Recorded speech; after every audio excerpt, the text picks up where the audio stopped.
Hello, Amanda, and thank you very much for being a guest on About Freedom Show. How are you today? Oh, great. Great to be here. Okay, likewise. Basically, I'm just going to ask you right away about your near death experience. I watched your video about it. It was very interesting, but if you can tell us more about it. So, my near death experience happened in 2017, and I was the passenger in a car on a high mountain road. And the mountain was kind of like this. And then we were on the road flat, and then there was a drop off with a short guardrail on the side, but not very tall. And another car that was headed towards us in the opposite lane lost control and entered into our lane. So we were about to have a head on collision. So we swerved onto the gravel shoulder to avoid that car, but we lost control. So our car spun horizontally a couple of times on the highway. We hit another car and eventually landed upside down with the roof crushed, the wheels up, and we were kind of like teeter tottering over the edge. So we crashed on top of that guardrail. So the back half of the car was on the road, and then the front half of the car was dangling over the edge. So those were the real world facts of the accident. I had a experience that was happening at the same time, but at a different speed and a different dimension. So I knew, because I worked as a paramedic for a long time around that area, that most cars that have big accidents there fly over the edge. Most people don't survive that stretch of highway. So as soon as our car lost control, in that split second, I believed that I was going to die, that we were going over the edge. And I don't know why I did this. It was just kind of a natural instinct, but I closed my eyes and I leaned back in my seat. I relaxed my muscles and I just thought, this is the end. I'm going to go out peacefully. And then what happened for me was for the first time in my life, and I'd heard about these things, but it was not someone experienced with it. I slipped up and out of my body. So my full awareness left Earth. And what I first noticed was that I couldn't hear anything. My hearing just went away and it was just like pure silence. I then noticed that I didn't have the heaviness of a body. And we're all used to having these heavy bodies that we carry around, but they don't feel heavy because we're used to them. But suddenly there was complete lightness. I was still aware the same way that I'm aware in the body, but I was actually more aware, almost like just waking up very suddenly in the morning. And I didn't see anything with my eyes, but I perceived and felt this, what I describe as kind of like a round, soft, pillowy cave. Dark, but it had this kind of like the sense of being contained and held into just like a big soft bubble. And so time slowed down a lot for me, even though the accident itself probably lasted like 3 seconds. Where I was in my dimensional time, or whatever you want to call it, just slowed down so much so that I could notice kind of piece by piece, losing the hearing, then losing the body, then perceiving this space. And the next thing that I experienced was this feeling of calm. And I've never on earth felt anything so relaxed, so calm. And I say felt, but I was out of my body.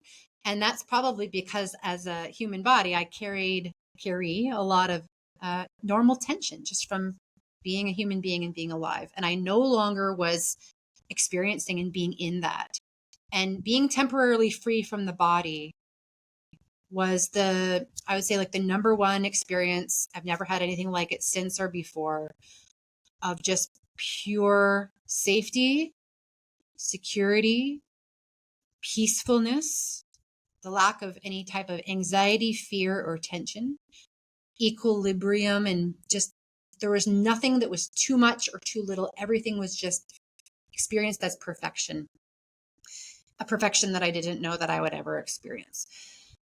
And then once I kind of experienced all those little things one by one, I noticed that there was the feeling of a presence that was all around me in this space. So I didn't see any angels or religious figures or any specific beings.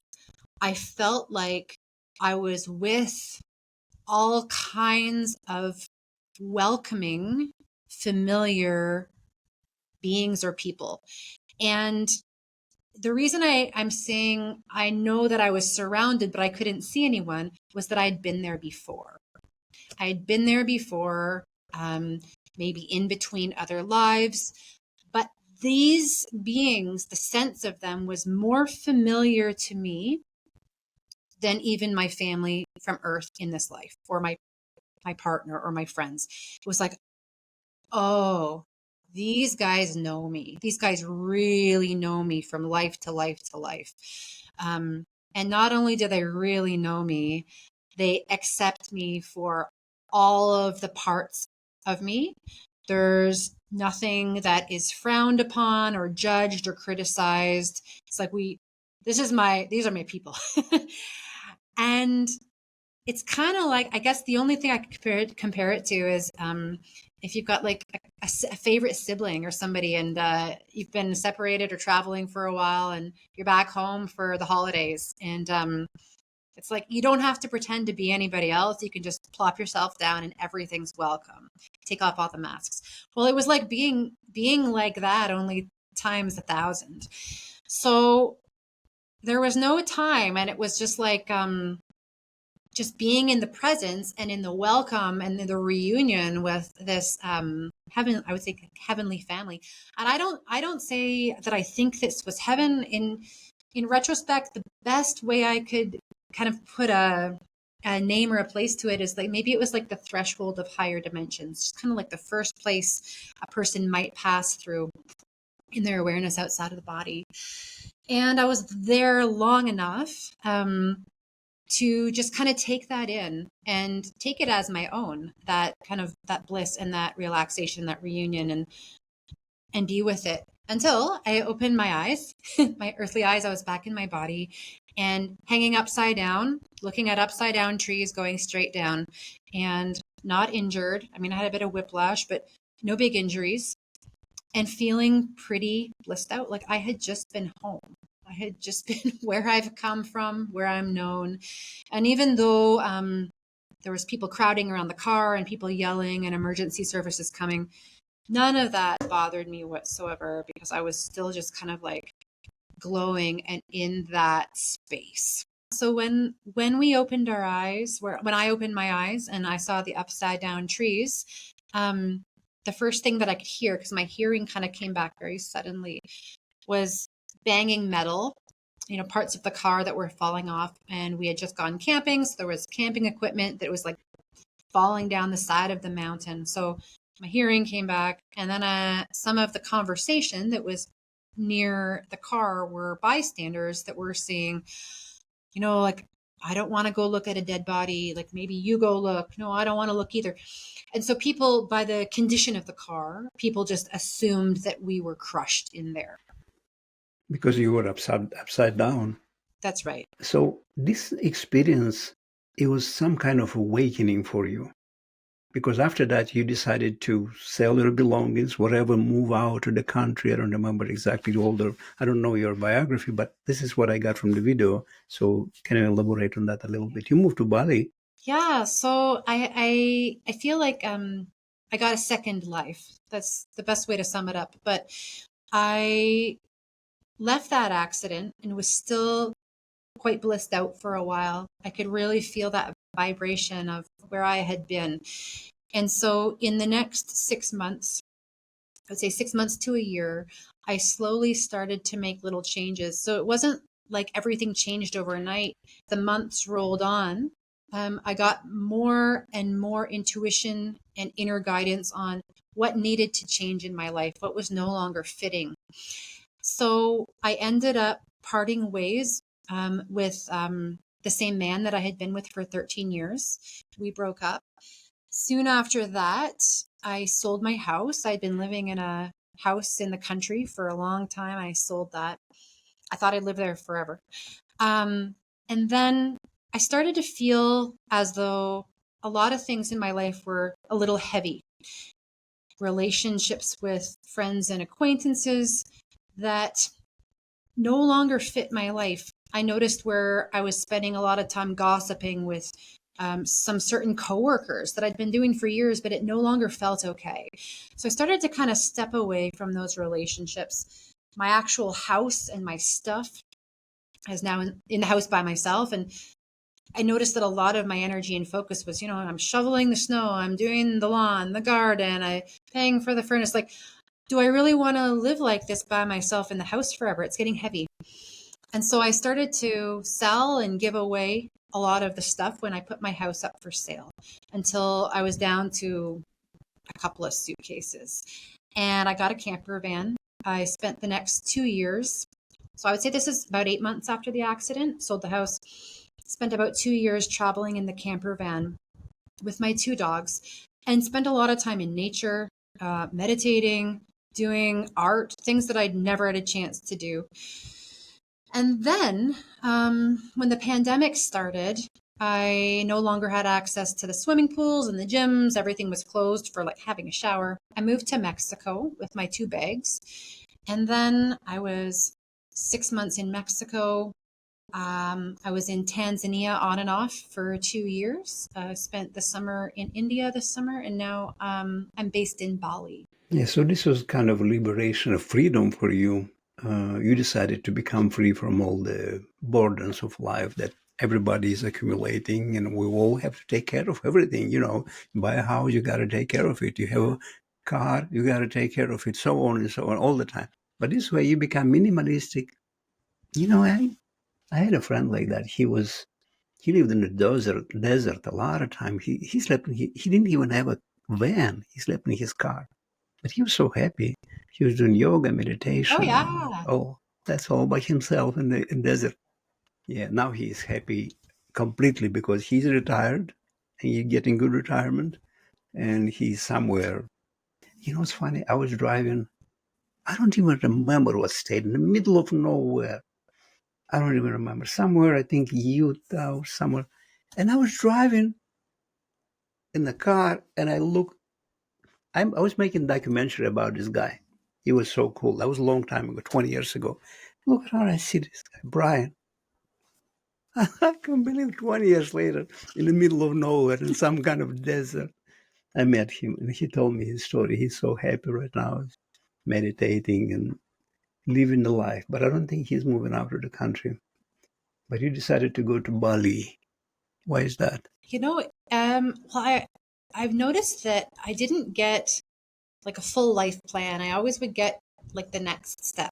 So when I went to Mexico, it was kind of like the easiest place to go because I just went to Mexico. Yeah. Just next door. And then after 6 months there, I was staying at a youth hostel, and some of the guys were talking about Tanzania, and something in me was like, oh, I really want to go there. I don't know what it was, but it was really powerful. So in the next 48 hours, I had bought a plane ticket. I'd found a place I wanted to volunteer. And then I was in rural Tanzania. And it's so amazing because about 1 month after I got there, it was like a small school where they help the poor kids. I did a fundraiser online with a girlfriend to help them build a bigger school. And someone who I barely knew donated almost 25,000 US dollars. So I spent the next 6 months helping coordinate the construction for this school. So, I was just kind of following my intuitive hits, and then things would just start happening. And then I myself at some point kind of ran out of money, and I'm like, okay, praying, asking for guidance. And shortly after that, I got a job online. I'd never worked on a computer in my life, but it was like everything got provided as long as I followed the intuitive guidance. Everything always showed up that I needed. So what changed in you? What's the main thing that changed in you after this experience? The main thing that changed for me was a new surrender to whatever comes. And so up until the accident, I would describe myself as someone that was like pretty controlling of other people in my life, of having things the way I wanted them.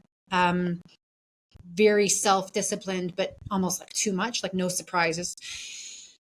After the accident, I realized that based on that experience, no matter how much I tried to control and order things, wild cards can show up. And we were driving the speed limit, sober, we were doing everything right, and that still happened. So it couldn't have been prevented. And if that happened and I could surrender to it in the moment, I want to live like that. Take care of the basics, don't be foolish, but completely surrender to what comes and see what happens next. And in doing so, it seems to be showing the next thing to do, giving blessings. And it feels a lot better to know that there's higher order or divine order that can guide us if we do surrender. It's what I've brought back. Yeah, I wish we all have that intuition before we get before we get in trouble. I didn't. You know, so you worked as a nurse before that for 13 years? I was an ambulance paramedic. So usually just going to emergencies and bringing people to the hospital if they're alive when we get there. That's a pretty, close to the NDE experiences over there working as a paramedic. Did you ever experience something? I mean, somebody told any stories, any observations while you were working? Great question. I never had any direct paranormal experiences, but I had gotten quite comfortable with death as a result of my work and the dying. So sometimes we would get calls to take someone from their home, say like a terminal cancer, to the hospital for euthanasia. And so that's like a long ride, sitting with someone who is going to their death. So these kind of things, as well as going to accident scenes where there was a death, or a home where someone found their family member dead and they called us for help. And so no matter how much training people have, sometimes even as paramedics, people don't really know what to do in that space, like what to say, how to respond. So I noticed that I had already become kind of comfortable in a strange way with death or dead bodies, but other things started to happen. I still worked there for a little while after my NDE. And one time I had a call where it was like 3 a.m. where the ambulance call came in, but I woke up at about 2:55 to use the toilet. And when I woke up, I was wide awake. It was like I was ready for something. Then at 3 a.m., the phone call came, and it was a woman saying, "I think my mom's dead." So we drove over to the house, and it was a daughter whose mom had died in a bedroom there. And she said, "My mom, we were sleeping in the same room. My mom just woke up, and she was trying to reach for somebody, and she was smiling, and she was calling out the name of her aunt." And I put her back to bed. I'm like, "Mom, you're going to fall over." She said, I had to do this twice that night. And then I checked on her, and she had no pulse and she wasn't breathing. So I called you guys. Other times I would be headed to an illness call, and I would have a symptom in my body, like a sudden nausea, and then get to the call. And the chief complaint was, "I'm having abdominal pain and nausea." And so I started to be just a little bit more fluid with the energy of what was going on with my patients during that time. And I think in retrospect, that led to me leaving that job because I was becoming so sensitive. Well, coming back to this accident you guys had, I mean, you said that there was a lot of accidents in that exact spot, right? Yeah, And that's right. We used to make not jokes actually about the crew. like there was a different crew. I didn't work right on that stretch of highway, but we would make jokes about that crew because even if they had worked there for like 3 years at the start of their career, they still had no medical experience because all the cars would go over the edge. Did you guys slow down before that curve? Did you slow down? You were, I mean, you knew about that dangerous spot. The Yeah, person who was driving, you're not driving, somebody else was driving, right? Yeah. Did that's did right. they slow down? Were they more careful at that Well, what location? No. happened was we were going the regular road speed. So there was a car ahead of us, a little ways ahead of us. There was a car a little ways behind us. And we were just kind of like going the regular speed. But the other car that lost control, it turned out he was on his cell phone. And so So the he other just very person who was suddenly coming. crossed the line. Okay. Yeah. So how many people in the were in the car with you? It was me and my ex-boyfriend and then our dog. And neither of Everybody us were was okay. injured. Everybody was okay. Yes. Did Yeah. did your ex-boyfriend get that NDE as well, or he didn't get anything? No, in fact, he got a concussion. Um, and he didn't have an out of body or a near death experience at all. It was there was a lot of screaming and yelling, like it was pretty traumatizing for him. He had a Okay. different So he didn't lose experience. consciousness. That's right. Okay. No, no loss of All right. So he was consciousness. screaming and yelling, and you were in paradise, almost. Correct. Yeah. Big And that's difference. kind of what led to the fall of our relationship, I think, because afterwards I had a new lease on life. I was very comfortable with thinking about life after death, and then he's going through this slight head injury and trauma. Um, so we were just going very direct, two different directions after that. And we weren't able to kind of make it through. So if I may ask you about the relationship, because this happens a lot with the NDEers, with people who had near-death experience. What happened? I mean, the two completely different views on life you had, right? What happened? Why you broke up? How long it took you to break up after that? Yeah. So what happened was, okay, so we broke up about 8 months after the accident. And we, you know, we had been together for 13 years. I mean, I say ex-boyfriend, but it was like a common law partner. He was. And we had, a pretty up and down relationship. There was a lot of anger on both sides, but we made it work. And then after the accident, I we would still kind of be in that pattern. That didn't go away, but my tolerance for wanting that energy in my life had changed so much that it was foreign. So we had one big fight, and the old me would have been like, "Oh yeah, this is normal. I'll get over it tomorrow." This new me was like, "Oh, this is not okay to live with this. Like, who would do this?" And so I said, I got to leave. I mean, it was a longer story to that, but basically Yeah, my myself was no longer okay with that kind of lifestyle. yeah. Did you tell him about your near-death experience? Yeah, I did. He believed that it was real for me, for sure. There was a lot of changes in me, so it was pretty obvious something had happened. Although it seemed like he definitely couldn't relate to it personally. Did you share this experience with anybody else except him? Not really. I kept this to myself. I felt very strange. So I didn't have any reference points. Like, I'd never read a book about an NDE or watched a YouTube video about it.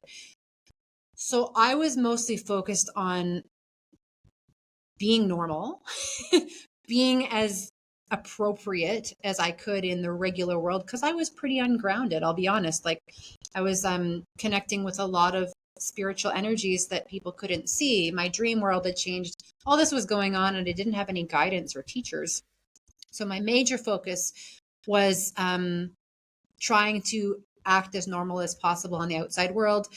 and trying to be as much like I was before the accident as possible, although I felt so different. So my natural reactions and the things I wanted to talk about had changed completely. But I knew that the moment I started talking about things like that, I would get some very strange looks and reactions from coworkers and friends. So I knew I had to keep it to myself, at least with those people. But I didn't have any other people to talk to. So that's why I really kept it personal for a Yeah. long time. Like they say, when the student is ready, the teacher arrives. So the same thing with this message, when you are ready, the message arrives to you. So everybody gets the message in their own time. If I may share how I started this YouTube channel, I started it this summer, recently. Last year I made a video. I have another channel in Russian.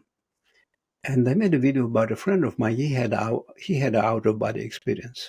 And he told me he was in a court divorcing. And he was so stressed that he lost consciousness. He had stroke. And they took him to the hospital. And then he explained me everything what happened. He flew from the window. He saw an angel. And they told him, it's not your time. And he came back. And I believe him 100%. And I made a video about him and I put it online and I got 200,000 views on that. So I said, you know what, let me talk to some English speaking NDEers. So this is how I started the channel. I'm sorry I deviate a little bit from your story, but, Okay, I'm cool. not only talking about NDE, but this is an interesting subject. And people are really changed when they come back from this experience. Really, really Oh, changed. yeah. Actually, to tell the truth, Yes. I love these people. Some people may be lying. Maybe they got to sell a book or something. I don't know. Maybe they make up the stories, and you kind of can feel that a little bit. But Yes. but I would say 70% of people who I interviewed about 20 people so far. They are really genuine. Maybe Okay. 60%, really, really genuine. And they don't talk too much like you, Okay. but you can see the love coming out of them. You can see that something changed big time inside. The big shift in understanding. So that what happened to you, and you say, you know what? I'm not going to live for this job. I'm not going to live for this house. I'm not going to live for this rancho I have. I got to be free. I need something else. I got to go, meditate, be free, something like that. I'm talking for you. Exactly. No, Yeah. you nailed it. I things that I was okay with before. Like I wasn't like always walking around like, oh, I'm in chains, I'm not free. But suddenly visiting this place that I visited and coming back, I now had contrast. And I'm like, I want to live like that on earth to the extent that I can. Of course, I could never experience life fully like that, but it was enough to give me a taste of what a human being could live like. So Yeah. it wasn't like I was chasing a high. It was like, okay, what can I integrate from this and like live like this? Yeah, I read the book long time ago. I've been practicing a little bit of yoga. Paramahansa Yogananda, if you heard of him, autobiography of a yogi. Yes. But he, in some of his lessons somewhere, he tells a story about human meditation. And he said, this is like a million times more high than any drug or any wine that you would try if you get to that point of meditation. He was he was getting in touch with the spirit anytime he wanted, like that, you know. Yes. He was so evolved, and a lot of people are like that. But not everybody writes a book. Not everybody wants to advertise. Talking about book, you have a book, right? Surrender. Yeah. It's called How surrender. how how long it took you to write it? Your book is called Surrender. How near-death experience changed my perception of life. If you can give me a short Yeah. synopsis, how you changed it. Sure. The book talks a little bit about what we talked about today, just what happened on the highway. And then over the next few years, even up until now, there are lots of stories of things that happened, synchronicities, dreams that I would have. And then a couple of days later in life, the exact same thing would happen in my life. And I sent a lot of voice recordings to someone I know every time something would happen, or I'd remember, oh, and this happened. I'd make a recording and send them. And then I thought, you know what, I could probably write a book based on all the things that all these recordings. So it kind of wrote itself. I wasn't planning to write a book, but then I just had the content. Well, it didn't write itself. The energy was writing it through you, the spirit. Yeah, and I had no idea. Right. What's happening here? Yeah. Why? Somebody's touching. Okay, Come let's on, do this book. Go ahead. Let's get busy. Yeah. Yeah. How long it took you to write it? It kind of got written between April of this year. No, let's go back a bit earlier. Probably March, February. I started. I got some help, just with like putting it together properly. I'm not a writer, and then I put it up on Amazon in, I think it was end of August. Okay, Yeah. so it's about 5 months. It's not super long. Yeah, That's very, very quick. Yeah. Stories. Yeah. It was easy for you to write it, or did you struggle writing it? Did you have any I got a writers? lot of help. I'll be honest. I got a lot of help from somebody who had written books before. Okay. Who, yeah. A ghost writer. Who helped me tell my story. A ghost writer. That's what they Right. call them. Yeah. Yeah. I'm just a storyteller, but she's a writer. Yeah. But that's an interesting term, a ghost writer. Let's say you heard about that book, Seth Speaks? Yes. Did you hear? Yeah, Seth Speaks. So that's a ghost Yes. writer right there.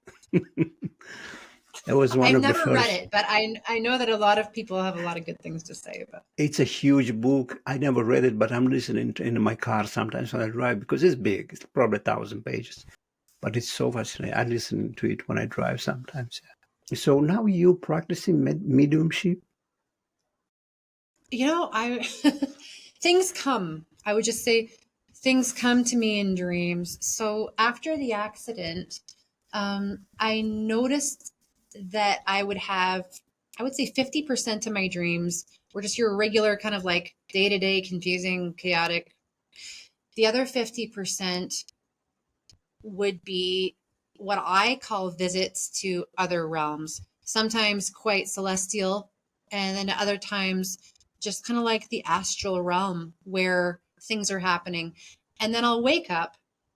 I'll think, oh, that was interesting. It was very crisp, very clear, very real. And then go about my day. And then something happens in the day where I'm literally reliving the dream. The exact same scene is around me, the same animals, the same people. So I was up there viewing my day, I guess, what was going to happen the next day, but I didn't know about it until the next day played out. So that happens a lot. Sometimes if someone's going to die, like my cousin, God rest his soul, he died in August of this year. And 3 weeks before his death, I had a dream that he was hooked up to all kinds of machines and clinging to life. And I haven't had a conversation with this guy in 20 years. He doesn't come to my dreams. I didn't tell anybody about the dream, and I didn't even care until I found out, oh, he died of an overdose. He was taken to the hospital, and for a short time, he was on life support. So this just randomly happens. I don't have a gift where I go into trance and do readings or anything. So you don't use the channeling and stuff like that. You don't do that. No, there are some times where I will go out into nature and I will connect with my own spirit guides and get kind of guidance on things in my own life. But like I don't have a business where I do readings or anything like that. I wasn't able to do that before the accident though. So when I was living in the van, I was off grid most of the time.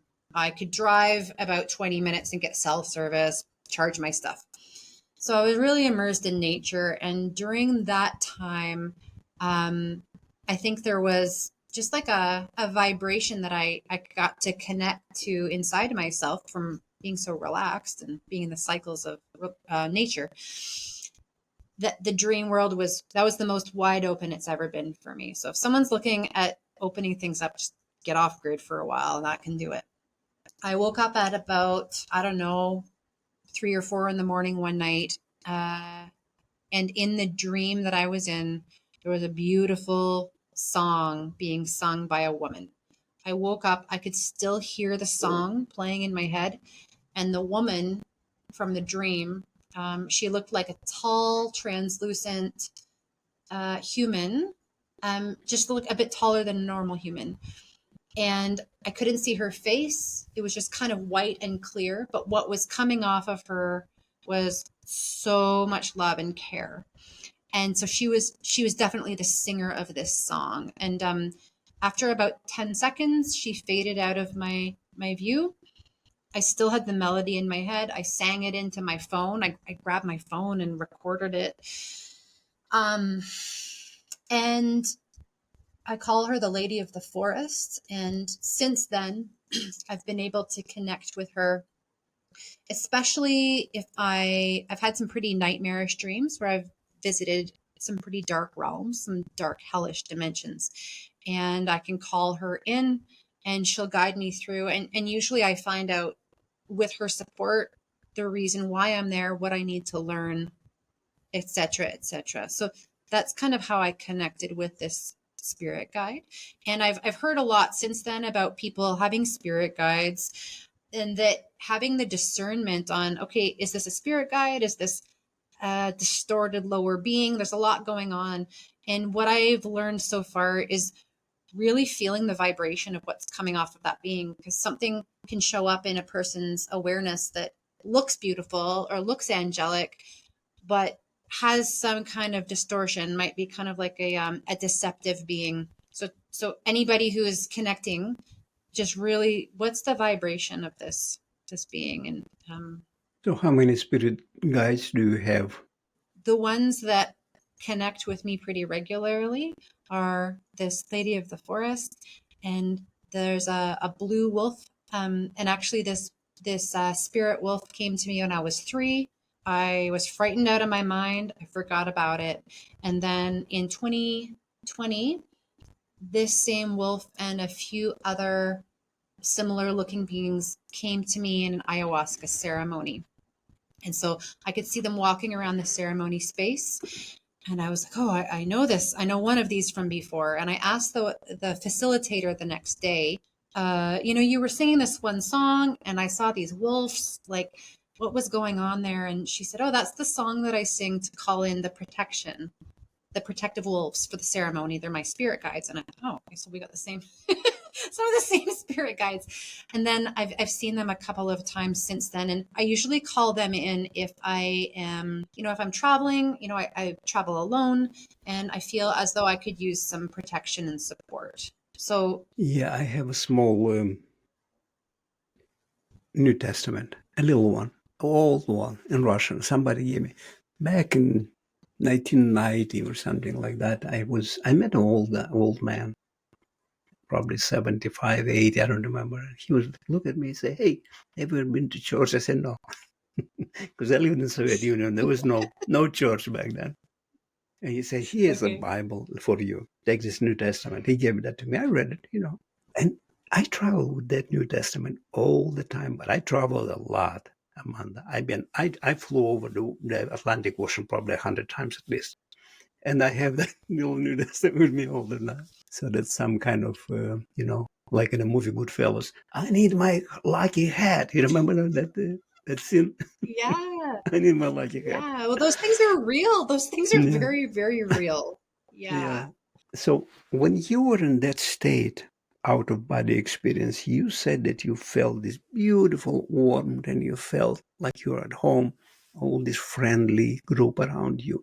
Did you have that Yeah. same exact feeling later in life after that? Not to that degree. I I've never quite hit it to that same degree because I think I haven't left my body so completely ever since. There was one other situation where I would say it came close, and this one did have visuals to it.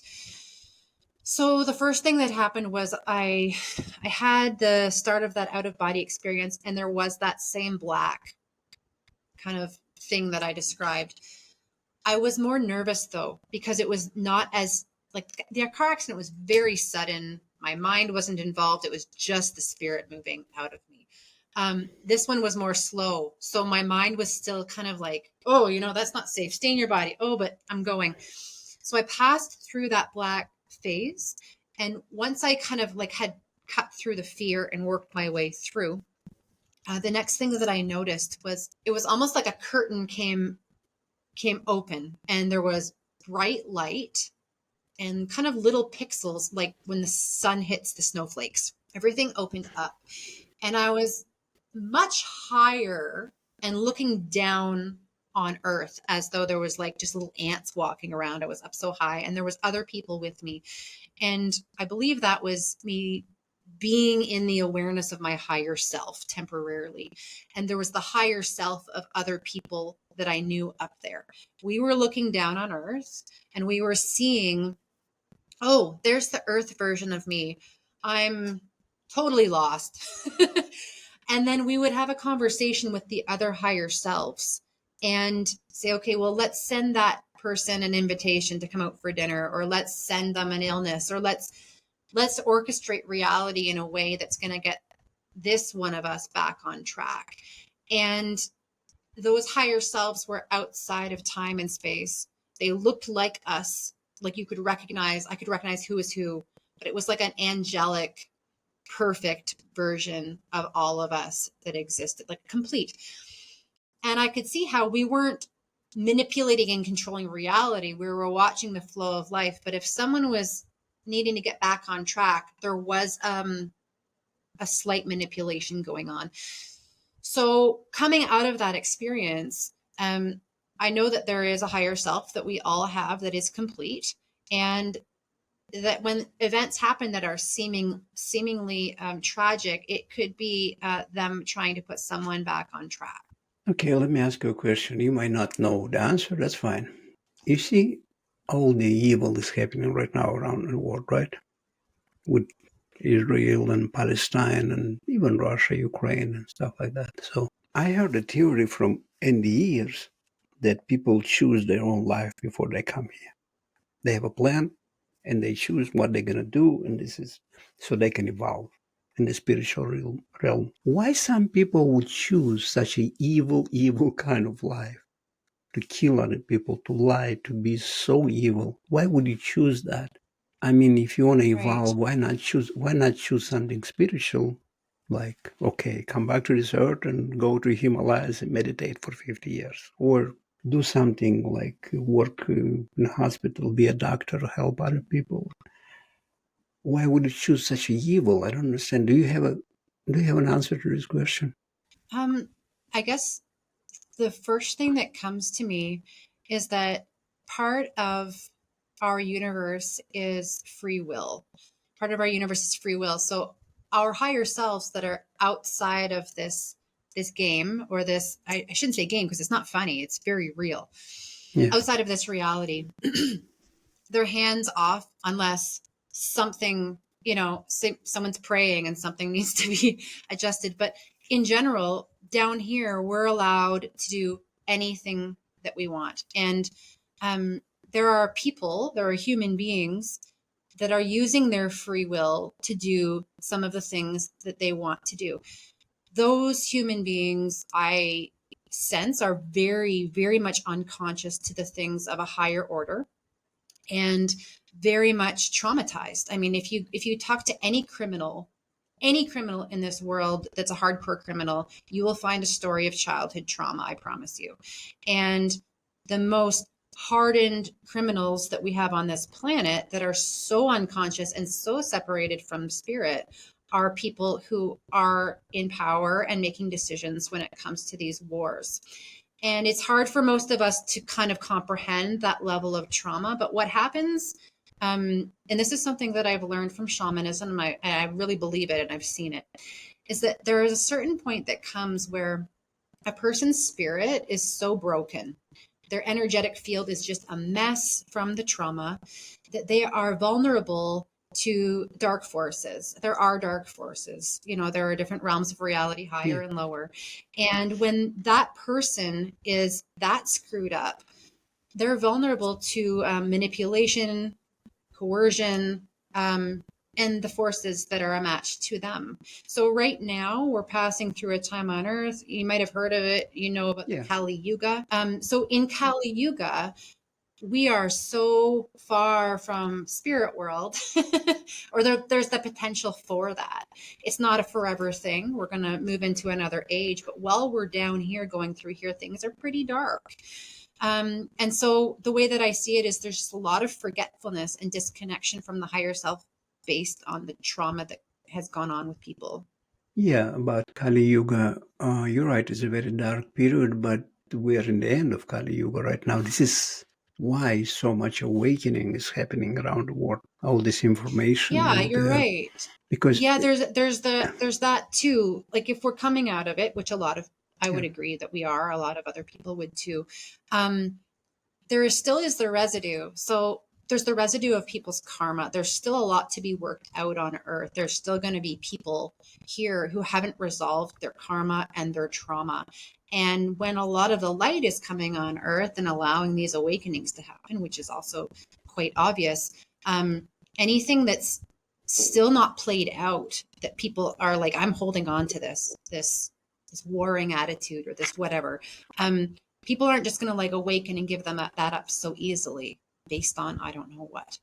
So I think there's still going to be a lot that gets played out while people are awakening. And sometimes I know for myself, like I had no connection with anything to do with a higher order until my car accident. It took something very shattering for me to wake up. I think that some people on Earth, it's going to take a lot for some people to wake up if they're going to. It seems like because this war is going on and people are still not waking up. I want to tell about myself. I went to prison for 2 years back in 2014. That was my awakening. It was completely wrong incarceration and for no reason. Going to prison for no reason. I just made a video about my friend. I just posted it yesterday. It's called Prison for No Reason. We've been doing time with him together. He was also no reason. He was a real estate agent. And this was my awakening. I was meditating. I was so noisy over there. When they arrested me and I realized that that's it, they're going to put me in jail, I said, okay, I'm going to meditate. You see in the movies that they have these cells and you by yourself, and I'm going to sit and meditate. I'm going to become enlightened, whatever time they give me. No way. There is like 80 people. It's a dormitory. And can you imagine most of these criminals, they're very noisy, most of drug dealers. And there's so much noise over the day and night, they snore. At daytime, they yell. It's impossible. Wow. In the morning, they open the gates at 7 o'clock in the morning. I was ready. I was ready with my bag. They let you go for 4 hours outside. And I go right in the middle of the truck. That is like a running truck. And I go in the middle of the truck because that was the most quiet place, far away from everybody. Because people walk around the truck and they still talk, yell, talk. I can't believe people need to talk and yell all the time. So I go in the middle. I place a trash bag. That's a little bit of luxury item in prison, a trash bag. And I sit over there in yoga and I just look at the sky. And I was so happy, Amanda. I'm telling you, it's crazy. I was just looking at the sky. That was awakening for me. Wow. Yeah. This is the first time I'm telling you this on with my podcast. I may not use it. I don't know. I'm going to lose my subscribers probably, but it's okay. No, you'll get the right ones is what Right. The right ones is going to come back. I wrote a book in Russian. It's called Turmeric. Well, it's hard to translate. It's in English, but I'm translating right now in English. I got like 20 pages I'm finishing. It's called Ohio. Come for vacation, live on probation. I'm going to plug my book soon. Good. Good for you. It was a great experience. Yeah, it was interesting. And like my friend yesterday, I made a video with him and he said, I would not exchange that experience for anything. It made him a much better person. And he, everything is for a reason. So, well, on this beautiful note, let me ask you then, if you want people to find out more about you, if you can plug your book or something, or tell your website if you Yeah, have sure. one. Okay. Yeah, I have a website. It's www.lionspiritcoaching.com.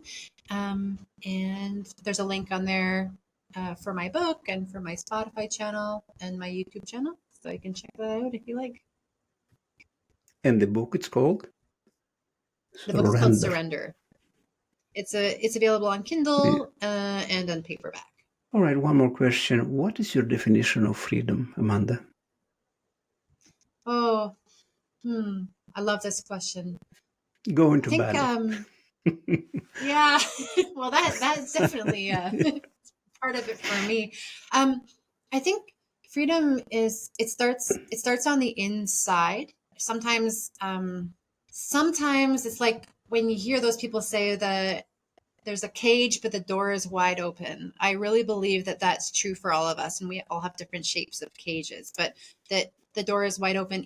And even if we are, trapped by some, like, I've got payments to make on this, there are non-freedom things, but having no attachment to anything is freedom. um I get up, I go to work every day. Some people might say that that's not freedom, but I'm grateful for it. It's an energy exchange, and they pay me. I look forward to it. Some people might hate it. I think freedom is really not being attached to even outcomes. Putting your best into something, and being okay with whatever. Like if I sell 5 books, I don't care. I got to write a book. And so other people might say, "Oh, it's a failure." Like, so freedom is for me really not being attached to anybody or anything, and just knowing that life and the divine is always bringing something else. We're always taken care of, and then we're free no matter where we are. Yeah, it's like the less we expect, the less we get disappointed and everything, right? Yeah, exactly.